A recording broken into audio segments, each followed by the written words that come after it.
бардығын айтып кетті. Біз бұлар іштеп шыққан мемлекеттік стандартқа. Biz 55.07.00 pedagogika бағыты бойынша педагог аграрлық профиль бойынша учебный планды іштеп шығуға өзіміздің коллегалар 2 групп бар. Башқаша айтқанда Ош мемлекеттік университеті, Ишнал Арабаев атындағы мемлекеттік университетімен бірге іштедік. Үміт онлайн групп жолаушыларды өштірдік. Барысында işimiz бар, үйбілеуіз бар, шығандай қаласы моментально деп өштіріп қойып аттық. Ошоға қатысып берген коллегаларға үлкен чоң разылық. Biz bu учебный планды иштеп чыгып атканда болгону кошумча билетип гана курстан өтүп кеттик. Учебный план эшектептарды толук түзүлгөн учебный планды таба алган жокпуз. Бирок үнүлүү практиканы эске алып, сырттан башка алыскы чет мамлекеттерден мындай бөлүктөрдү тарап өзүбүзчө анализ жүргүздүк бир нече жолу. Эң негизи бизге Кыргыз Республикасында көп жарандар чоңдордун билим алышын эңсеп бүткөн коомчулук абдан жоготулуп калды. Ошон үчүн антабеканын учурунда биз киргизип аттыбыз. Буга биз өзүбүз толук ишенип түшүндүк. Себеби педагогиканы окуп, бул педагогика дегичи майда муундарды тарбиялап окутканды üstünde işlep келген, бирок чоңдор үчүн эч кандай окутуунун методикасы, формасы каралбаптыр да. Муну өз учурунда көтөргөнүбүзгө абдан ыраазы болдук. Ошону биз эң негизги профилди, учебный планды, госстандарттарды, билим берүү программасын бекитүүдөгү негиздеме катары каралат. Азыр биз учебный план бекиткенде окуу методикалык бириктмеге барганда да ушундай негиздемени жазып алып бардык. Нетижеге мына анын башында негиздемени бекиткен Ырсайын биздин улуттук университеттин жетекчилиги ушундай негиздеме менен кайрылып ишенип мынандай келатабыз. Эми дүйнөлүк практикада караган интернеттен чогулткан тажрыйбалар төмөнкү мамлекеттер болуп да, мынакей Венгрия, Чехия, Сербия, Словения, Германия. Германияга даже биздин арамыздан келечектеги андрограф педагог Cemile Ayıp barıp gelgen eken. Bu bizde kuandırdı көбүрөөк информацияны Cemile'den aldık. Венгриянын практикасын Чехословакиядан, Германиядан кыргызча чам айтып койчу мен. Бул эми ошол Чехиядагы жана сайттан көрсөңүздөр да болот. Ачык турат экен, доступна бакалавр, магистратура окуу пландары менен ушуларды изилдеп 3 вуз тынымсыз иштеп аттык да онлайнчы. Анан муну дагы ошол сөзүбүз күн болбосун деп ссылкасын да таштап коебуз. 50ден ашык ссылка бар. Ошол ссылкаларды көрсөңүздөр болот да. Дальше көрүңүз. Азыр айтып аткан бүгүнкү күндө ушул Германияда бакалавр багытында билим алып аткан ошол кесиптешибиз Жамиле Жеке аркылуу ушундай маалыматтарды алдык. Аларда кайсы эми бүгүн окутулуп атат. Бул дисциплиналар карасаңыздар биздердин аябай окшош да. Биз дагы ушулардын негизин алдык. Мына жанагы Дамир айтып аткан и бакалавр, и магистратура. Бул бүгүнкү күндө ошол биздин жараныбыз окуп билим алып аткан Германиядагы окуу жайынын мисалында.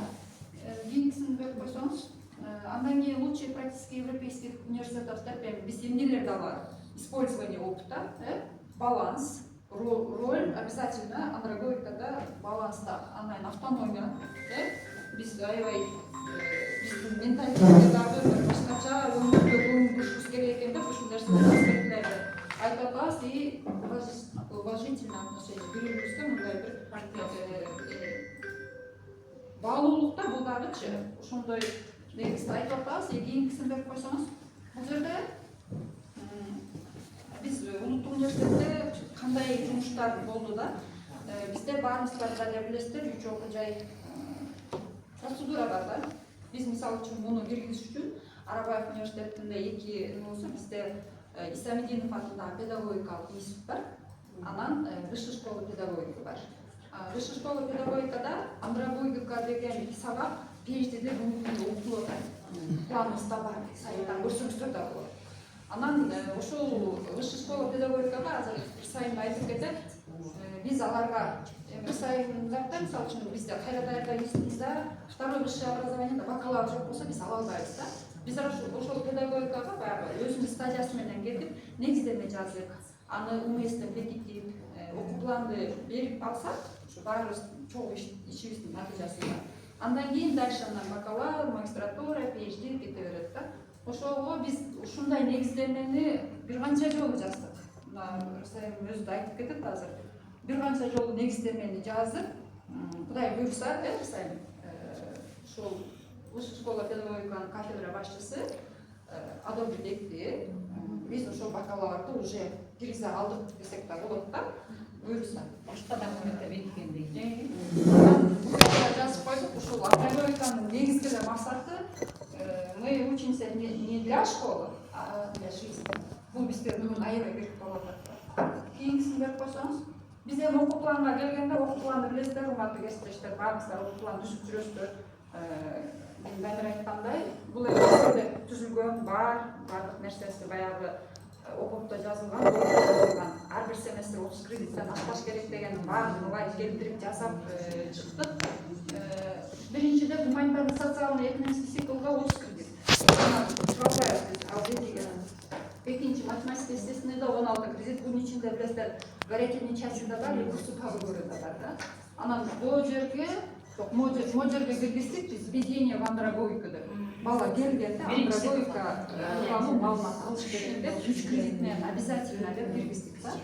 Анан профессиональный циклда 160 кылдык, мунун ичинде вариативный часть бар и мисалы үчүн жанагы бир 6 предмет айтып кетпеди Дамира. Ал по стандарттан келет. Биз аны өзгөртүп албайбыз да. Аны араба иштеп берет. Бардык ККР баары ошондой кетет. И практика. Практиканы дагы кайсы семестрге койсок жакшы болот.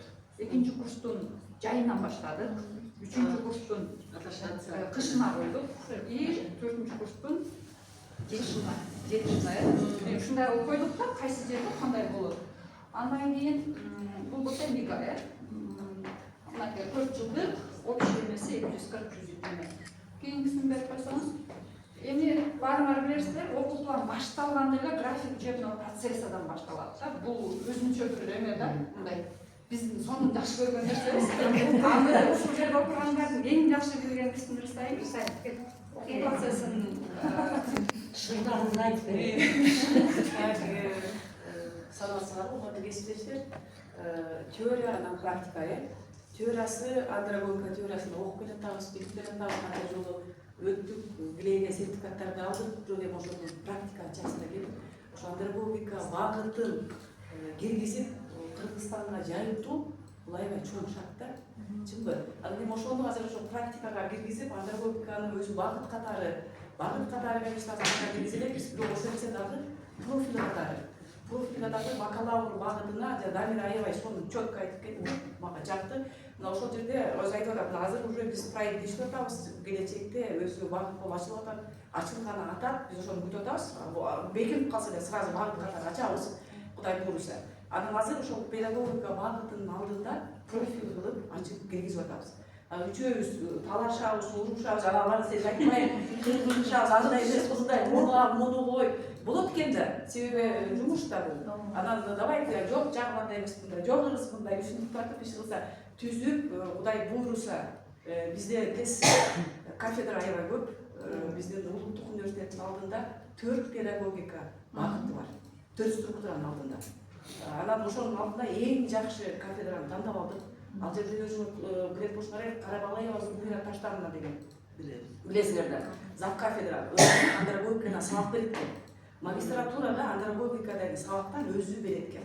Анда эженин бизге аябай повезло, почему? Потому что андрогогика деген сабакты өзү түшүнүп, өзү кызган. Сама внедрила, что Азыр данный момент ошону киргизип сабакты. Действительно, андрогогика, она сама ведет. Ну, смотри, у вас нет в программе, но она выключила. Мындан сырткан өзү киргизет экен. Анан ошо эжеге барып, рапорттар менен кагазын баарын өзүбүз даярдап, обоснованиясын жазып, рапорт менен эжеге барып, эже сиздин кафедраңызга бакалаврдын түбүнө профиль катары киргизип бериңиз. Андрогогика профили деп, эже сразу макул болду, себеби түшүнүгү бар. Түшүнүгү бар экен, ал кайра сүйүндү. Багы азыркы чоңдорду окутуудагы методиканын өзгөчөлүктөрү бизге азыр керек болуп атат депчи. Алардын айырмачылыгын көрсөткөнгө бул профиль катары киргизди, эже өзү макул болуп, биз документтин баарын бекиттирип, проректордун апат колуна тапшырдык. Бул аябай чоң шарт. Чын аябай чоң шарт. Потому что бакалавр айтып атпаймынбы? Бизде педагогика бакалавр толтурат. Переподготовка да бар, дополнительный бар, башка бирок деген эң негизги высшая школа педагогика кафедрасына киргизүү бул сенин проектиңерге да жакшы болот, биздин отчетубузга да жакшы болот. Бул толук бакалаврды түзөт да. Жана бакалаврдын Сонун айтып кетпедиби эмесинде биринчи экинчи блокто бул предметтер ошолордун баардыгы толугу менен ал жерде болот. А бизде переподготовка сразу профильден башталат. Түшүнүксүз болуп калат. Толук бакалаврыбыз бере албай калабыз отчетундачы. Ал жерде кафедрага киргенден кийин биринчи экинчи блоктогу предметтерди жана кээ бир блок предметтер сен киргизе албайсың, биринчи экинчи блокко ошонун баарын биз киргизе алабыз. А биздикини аны киргизе албайбыз, потому что бизде сразу профильный дисциплина башталат. Ошол анан могул жерде учебный процесс айтып сен айтпадыңбы? Раз киргенден кийин окуу процессинин графиги башталат. Графигини раз бакалавр болгондон кийин бакалаврный графиктер менен модулдай кетет, отчетносттору баары ошо графикте как положено эле кетет да бул жерде. И бакалаврда багытында эмне отчетносттор болсо, экзаменационный отчеттор ошонун баардыгы эле биздин эмеде андрогогика профилинде болот. Кудай буйруса үчөөбүз бир чоң шарт жасадык. Анан эми быйыл анын баардыгын Дамирага да өткөндө барып арабайга барып жолугуп ошондо биз отчет бергенбиз, мындай кылып атабыз, андай кылып атабыз депчи. Андан кийинки шаг ошо күтүп атабыз. Азыр багыт деген калса эле багытты уже эле биздин кыздар ашынып давайте баштай берели. Биягы мындай болобуз, биягы мындай болобуз, уже талашып иштеп атабыз. Токтолоп келсин да кирип алып келсин. Анан баарыбыз эле наука менен жүргөн адамдарбыз. Изилдөөлөр баштап кеткен. Германияда кандай, Италияда кандай, Францияда кандай, бул жакта кандай, андрогогика кандай болуп атыптыр, уже өзүнөн өзү билип, науканын ишиси, изилдөөлөр өзүнөн ишеге башталат экен да. Алга чейин дагы өзүнчө бир дагы статьяларды чыгарып койсок болот үчөөбүз, буга чейин кудай буйруса. Ошол андан кийинкиси биз бул 4 жылдыкты түзүп атабыз. Жана өкмөттүн токтому менен бекиле турган болсо, нормативный срок обучения аныкталса, 3+3 болсо 3 кылсыра. 3+1 болсо ага да кыскара. Пока эски токтомдордун негизинде жасалган документ боюнча 4 боюнча. А вот у меня вопрос, вот допустим еще бары эметелек, то есть сентябрьда окуу башталганда по какой программе вы еще непонятно? Педагогика. Нет, понятно, но сааттарын вот количество.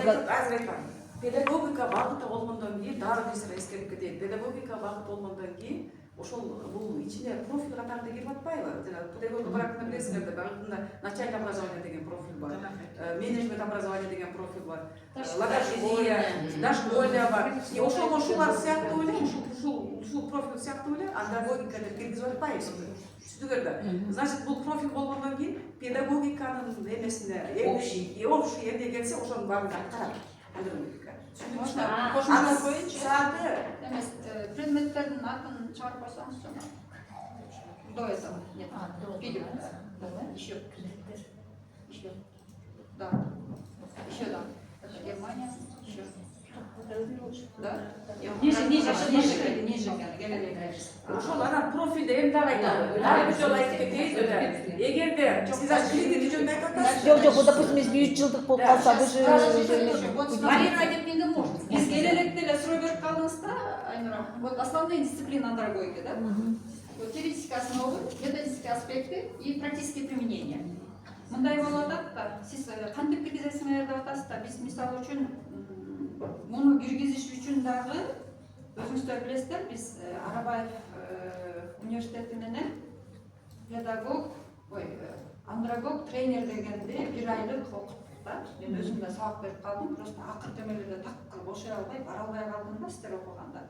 Ошол жерден баягы андрогогика башталгандан эле баштап мен өзүм эме киргизип, баягы модулдарымачы, курстарды өтүп атканда деле. Потом ошол жерде бир 6 мугалимди алып келип окуттук сиздерде эле. Эми алышты да. Анан муну ким окутат деген дагы эме болот да.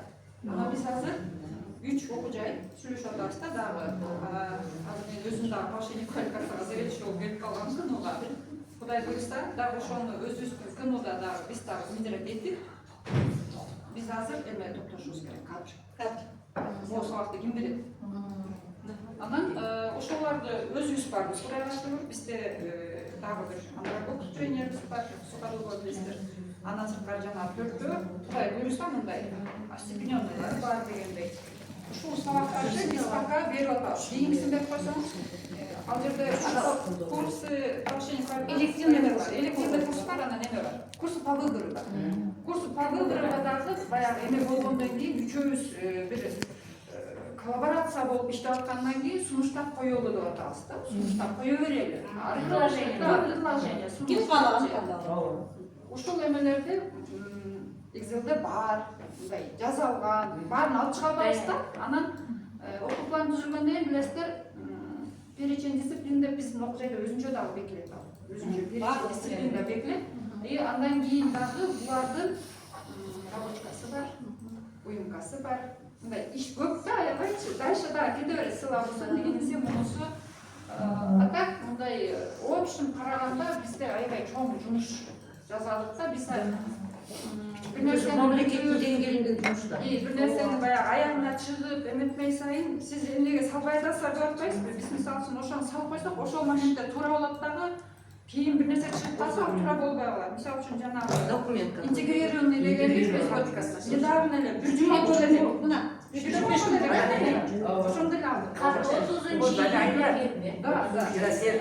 Кредит жөнүндө сурап калбадымбы, канча кредит болот деп. Мындайда педагогика багытында жана мен айтып аткан санап аткан 5 профиль бар. Ошол профилдердин ар бири канча кредиттен турса, ошол кафедранын алдында, мисалы, начальное образование, дошкольное образование 30 кредиттен болсо, анда булар ошол профилге биз ашып аткан профилге агрология 30 кредит берет да. Бул зависит от кафедры. Кафедранын өзүнүн ички эмеси бар да, чечимдери бар да. Ошол жерде кандай болсо ошондой болуп киргизебиз. Ана жана курстук кабыл биринчи, экинчи блок пока эмне будем толук. Азыр только профиль менен иштейбиз. Быйыл профиль киргизе алдык ошол жаккачы. Анан кийинки жылдан баштап уже биз полностью. Вот мне вот интересно, вот именно сейчас учебный год башталат у вас сентябрьда. Ошого уже киреби же кирбейби? Ооба, ошого кирбестик деп атпайбыз. Ну вот ошо, нет, вот ошо как профиль катары уже кирди. Мне вот это было, да. Вот ошо. Эми Айнура, жогорку Стандарт жоқ, біз қабыл ала алмаймыз. жогорку мектептин педагогикасы кафедрасына профиль катары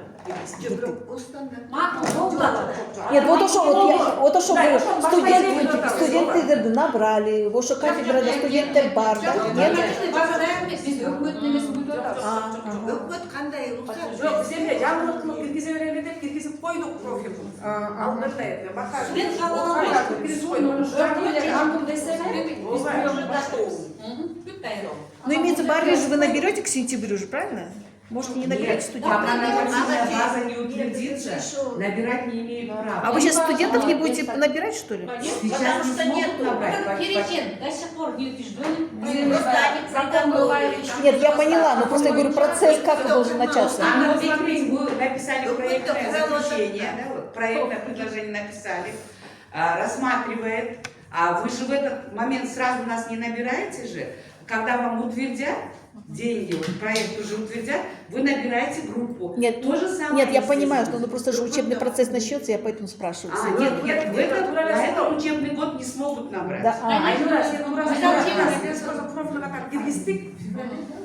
Профилге набор болобу, болбойбу биз азыр айта албайбыз. Профиль катары окуу планына кирди. Бул биринчи шаг. Не, просто ошону хотела бы себе уточнить. Хотя бы учебный планга бекитилип кирди. Это уже. А бекитип калса эле? Извините, можно тогда мы немножко прервемся, потому что таджики должны присоединиться. Я их попросила, и да, сейчас тогда.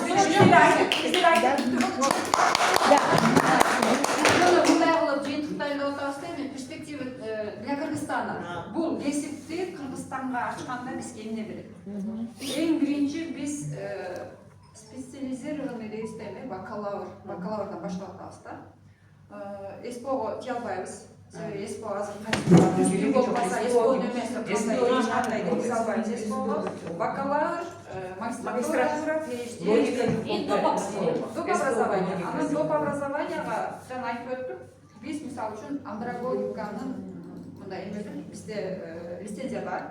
Совершенствование мастерства деген. Ошонун